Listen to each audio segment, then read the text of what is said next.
ಯಾಕೆಂದ್ರೆ ಇವತ್ತು ನಾನು ಶಿವಲಿಂಗನ ಒಂದು ಮಾತು ಹೇಳಿದೆ.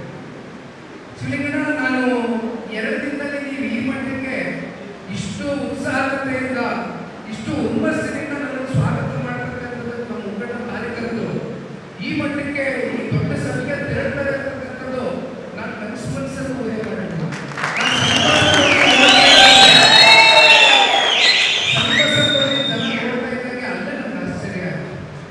ಆ ಮಟ್ಟಿಗೆ ನಾನು ಸ್ವಾಗತ ಮಾಡಿದ್ದೀನಿ. ಅಂದ್ರೆ ಕಳೆದ ಸಾರ್ವತ್ರಿಕ ಚುನಾವಣೆಯಲ್ಲಿ ಇದೇ ಒಳಗಡೆ ಒಂದು ಏನಂತೀವಿ ಬೆಂಕಿ, ಇದೇ ಛಲ, ಇದೇ ಸವಾಲನ್ನು ಸ್ವೀಕಾರ ಮಾಡಿ ಇಲ್ಲ ನಾವು ಬಿಟ್ಟಿರ್ತೇವೆ ಎಷ್ಟೇ ಬಲಿಷ್ಠರು ಬರಲಿ. ಯಾಕೆಂದ್ರೆ ನನ್ನ ಚುನಾವಣೆ ಬಹಳ ಜನಕ್ಕೆ ರಾಜ್ಯದಲ್ಲಿ ಅನಿಸುತ್ತೆ ಏನು ನಿಖಿಲ್ ಕುಮಾರಸ್ವಾಮಿ ಕುಮಾರಣ್ಣ ಅವರು 4 ಬಾರಿ ಶಾಸಕರು ಮಾಡಿದ್ದಾರೆ, ಅವರ ತಾಯಿಯವರು ಶಾಸಕರು ಮಾಡಿದ್ದಾರೆ, ನಿಖಿಲ್ ಕುಮಾರಸ್ವಾಮಿ ಸೋತರು ಅಂತಕ್ಕಂಥದ್ದು ರಾಜ್ಯಕ್ಕೆ ಇನ್ನೂ ಒಳಗಡೆ ಇರತಕ್ಕಂಥ ವಾಸ್ತವದ ಅರಿವಿಲ್ಲ.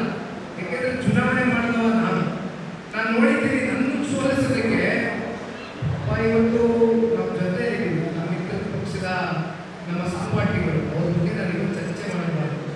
ಯಾಕೆಂದ್ರೆ ನಾವು ಅವರು ಒಳ್ಳೆ ಉದ್ದೇಶಕ್ಕೆ ಲೋಕಸಭಾ ಚುನಾವಣೆ ಕೈ ಜೋಡಿಸಿದ್ದೀವಿ. ಹಾಗಾಗಿ ಉದ್ದೇಶ ಒಳ್ಳೆದಿದ್ದಾಗ ರಾಜ್ಯದ ಸಮಗ್ರ ಅಭಿವೃದ್ಧಿಗೋಸ್ಕರ 2 ಪಕ್ಷಗಳು ಇವತ್ತು ಒಟ್ಟಾಗಿ ಸೇರಿಬಿಟ್ಟಿದ್ದೀವಿ. NDAನಲ್ಲಿ ಒಂದು ಅಲಯನ್ಸ್ ಪಾರ್ಟ್ನರ್ ಆಗಿದ್ದೇವೆ. ಅದರಲ್ಲೂ ವಿಶೇಷವಾಗಿ ದೇಶದ ಗೌರವಂತ ಪ್ರಧಾನಮಂತ್ರಿಗಳು ಸನ್ಮಾನ್ಯ ಕುಮಾರಣ್ಣ ಅವರ ರಾಜಕೀಯದ ಸುದೀರ್ಘ ಅನುಭವಕ್ಕೆ ತಕ್ಕಂತೆ ಅವರಿಗೆ 2 ಉನ್ನತವಾದಂಥ ಹುದ್ದೆಗಳನ್ನು ಕೊಟ್ಟಿದ್ದಾರೆ, ಅವಕಾಶ ಮಾಡಿಕೊಟ್ಟಿದ್ದಾರೆ. ಅದಕ್ಕೆ ಪೂರ್ವಕವಾಗಿ ಕುಮಾರಣ್ಣ ಅವರು ಕೂಡ ನಿನ್ನೆ ದಿನ ನನಗೆ ಮಾಧ್ಯಮ ಕೇಳ್ತಾ ಇದ್ದೆ, ಈ ಪಾಪ ಬಳಗದ ಕೇಳ್ತಾರೆ ಏನ್ ಮಾಡೋದು ಕುಮಾರಣ್ಣ, ಏನ್ ಮಾಡೋದು ಕೇಳಿದ್ರೆ ಸಚಿವರಾಗ್ತಾರೆ, ಕುಮಾರಣ್ಣ ಕೇಳಿದ್ರೆ ಸಚಿವರಾಗ್ತಾರೆ, ಏನ್ ಮಾಡೋದು ಅಂತ ಮಧ್ಯಾಹ್ನ ಮಾತಾಡಬೇಕಾದ್ರೆ ಹೇಳ್ತಾರೆ. ಅಡಿಕೆ ಬೆಳೆಗಾರರ ಕಥೆ ಏನಾಗಿತ್ತು, ಮೈಸೂರಿನಲ್ಲಿ ತಂಬಾಕು ಬೆಳೆಗಾರರು ತಂಬಾಕು ಬೆಳೀತಾರೆ. ಬಹಳ ಕಮ್ಮಿ ತಾಲೂಕುಗಳಲ್ಲಿ ರಾಜ್ಯದಲ್ಲಿ ತಂಬಾಕು ಬೆಳೆಗಾರರು ಇರ್ತಕ್ಕಂಥದ್ದು. ಮೈಸೂರಿನಲ್ಲಿ 4 ತಾಲೂಕು, ಹಾಸನದಲ್ಲಿ 1 ತಾಲೂಕು, ಅರ್ಕಲ್ಗೂಡು ಒಂದು ನಿಯೋಗ ನನ್ನ ಹತ್ರ ಬಂದಿತ್ತು. ಇಲ್ಲೇ ಬಿಡದಿ ತೋಟದ ಮನೆಯಲ್ಲಿ ತಂಬಾಕು ಬೆಳೆಗಾರರು ನಾವು ಬೆಳೆದಿದ್ದೀವಿ, ನಾವು ಬೆಳೆದಿರ್ತಕ್ಕಂಥ ಬೆಳೆ ಇವತ್ತು ಖರೀದಿ ಆಗ್ತಾ ಇಲ್ಲ, ನಾವೆಲ್ಲ ಬೀದಿಗೆ ತರ್ತಕ್ಕಂಥ ಪರಿಸ್ಥಿತಿ ಬಂದಿದೆ. ನಿಗದಿತ ಬೆಲೆ ನಮಗೆ ಸಿಗ್ತಾ ಇಲ್ಲ.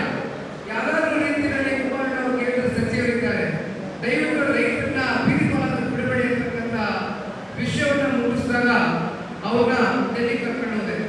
ಕುಮಾರಣ್ಣ ಅವರಿದ್ರು ಉದ್ಯೋಗ ಭವನದಲ್ಲಿ. ನಮ್ಮ ಪುಣ್ಯಕ್ಕೆ ಅವತ್ತು ಆವಾಸ ಮಂತ್ರಿಗಳು ಪಿಯೂಷ್ ಗೋಯಲ್ ಜಿ ಅವರು ಬಹಳ ಹಿರಿಯ ಸಚಿವರು, ಮೋದಿಜಿಯವರ ಕ್ಯಾಬಿನೆಟ್ ಅವರಿದ್ರು. ಅವ್ರ ಜೊತೆ ಕೂತಿ ಸಾಕಷ್ಟು ಕಾಲ ಕೂತ್ಕೊಂಡು ಚರ್ಚೆ ಮಾಡಿ ಸಂಪೂರ್ಣವಾಗಿ ತಂಬಾಕು ಬೆಳೆಗಾರರು ಬೆಳೆದಂತ ಎಲ್ಲ ತಂಬಾಕುವಿನ ಪ್ರೊಡಕ್ಷನ್ ಸಂಪೂರ್ಣವಾಗಿ ಖರೀದಿ ನಡೆಸ್ತಕ್ಕಂಥದಕ್ಕೆ ಕುಮಾರಣ್ಣ ಅವರು ಮುಂದಾದ. ಆಗ ಆ ನಿಯೋಗದಲ್ಲಿ ಬಂದಂತ ಕೆಲವೊಂದಷ್ಟು ರೈತಾಪಿ ವರ್ಗದ ವಿದ್ಯಾವಂತರು, ಕೆಲವೊಂದಷ್ಟು ಲಾಯರ್ಗಳು ಬಂದಿದ್ರು, ಅಡ್ವೊಕೇಟ್ರು. ಅವರು ಮಾತಾಡಿದ್ರು, ನಮ್ಮ ಜೀವನದಲ್ಲಿ ನಾವು ಡೆಲ್ಲಿಗೆ ಬಳಸಲಿ ಬಂದಿದ್ದೀವಿ, ಬಳಸಲಿ ತಂಬಾಕು ಬೆಳೆಗಾರರು ಪ್ರತಿ ವರ್ಷನೂ ಬೆಳೆದಂತ ಬೆಳೆ ಇದೇ ಪರಿಸ್ಥಿತಿಗಳಿದೆ, ನಾವು ಸೇಲ್ ಮಾಡ್ಲಿಕ್ಕೆ ಆಗ್ತಿಲ್ಲ ಪ್ರೊಡಕ್ಷನ್. ಆದರೆ ಯಾವತ್ತೂ ಕೂಡ ನಮಗೆ ಈ ಮಟ್ಟದ ಗೌರವ ಸಿಕ್ಕಿರಲಿಲ್ಲ. ಮೊದಲನೇ ಬಾರಿ ನಮ್ಮ ಜೀವನದಲ್ಲಿ ಒಬ್ಬರು ಕಾಮರ್ಸ್ ಮಂತ್ರಿಗಳು ಎದುರುಗಡೆ ಕೂರಿಸಿ ಅರ್ಧ ಗಂಟೆ ಸುದೀರ್ಘವಾಗಿ ನಮ್ಮ ನೋವನ್ನ ದುಃಖವನ್ನ ಹೇಳ್ಕೊಳ್ತಕ್ಕಂಥ ಒಂದು ಅವಕಾಶವನ್ನು ಸಿಕ್ಕಿದ್ದು ಸನ್ಮಾನ್ಯ ಕುಮಾರಣ್ಣ ಅವರಿಂದ ಅಂತಕ್ಕಂಥದ್ದನ್ನ ಇತ್ತೀಚೆಗೆ ನಮ್ಮ ಕೋಲಾರ ಚಿಕ್ಕಬಳ್ಳಾಪುರದಲ್ಲ ನಮ್ಮ ಶಾಸಕ ಮಿತ್ರರು ಕೂಡ ಬೀದಿಯಲ್ಲಿ ಹೋರಾಟ ಮಾಡಿ ಮಾವು ಬೆಳೆಗಾರ ಬೆಳೆದಿರ್ತಕ್ಕಂಥ ಮಾವೆಲ್ಲ ಇವತ್ತು ಬೀದಿಲಿ ಚೆಲ್ತಕ್ಕಂಥ ಒಂದು ಪರಿಸ್ಥಿತಿ ನಿರ್ಮಾಣ ಆಗಿದೆ. ಕುಮಾರಣ್ಣ ಅವರು ಗಮನಿಸಿದ್ರು, ಏನ್ ಮಾಡಿದ್ರು, ಕೃಷಿ ಮಂತ್ರಿಗಳು, ಕೇಂದ್ರದ ಕೃಷಿ ಮಂತ್ರಿ ಶಿವರಾಜ್ ಸಿಂಗ್ ಚೌಹಾಣ್ ಅವರಿಗೆ ಒಂದು ಪತ್ರವನ್ನು ಬರೆದರು, ಫೋನ್ನಲ್ಲಿ ಮಾತನಾಡಿದ್ರು. ಯಾರಾದ್ರೂ ಮಾಡಿ ಮಾವು ಬೆಳೆಗಾರರು ಇವತ್ತು ಬೀದಿಲಿ ಚೆಲ್ತಾ ಇದ್ದಾರೆ, ಬೆಳೆದಿರ್ತಕ್ಕಂಥ